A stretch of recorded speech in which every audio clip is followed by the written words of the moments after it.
సింగిల్స్‌కి కాదు పెయిర్స్‌కి కూడా 'big boss' హౌస్‌లో స్థానం ఉందంటూ గతంలో 'వితిక షేరు', 'వరుణ్‌లు ఎలా ఆటాడారో మనందరం చూసాము. అయితే ఈసారి కూడా కపుల్ ఎంట్రీ కావాలి అంటూ నిఖిల్, కావ్యలని ఒకేసారి హౌస్ లోపలికి దింపాలనుకున్నప్పటికీ కావ్య తన గేమ్ పైన ఇంట్రెస్ట్ లేదు అంటూ రిజెక్ట్ చేసుకుంటూ వచ్చింది.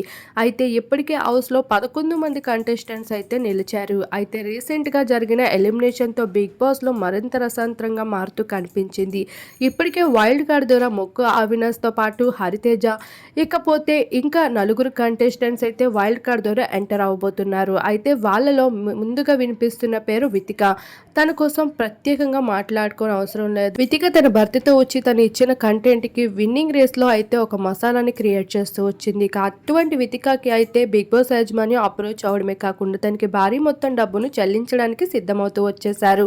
అయితే ఇప్పటికే కావ్య నటిస్తున్న సీరియల్స్‌లో తను తప్పిపోయింది అంటూ తన రోల్‌ని అయితే కొన్ని రోజుల పాటు కట్ చేసేందుకు సీరియల్ మెంబర్స్ అయితే ట్రై చేస్తూ ఉన్నారు. ఈ భాగంగానే కావ్య ఎంట్రీ కూడా ఉండబోతుంది.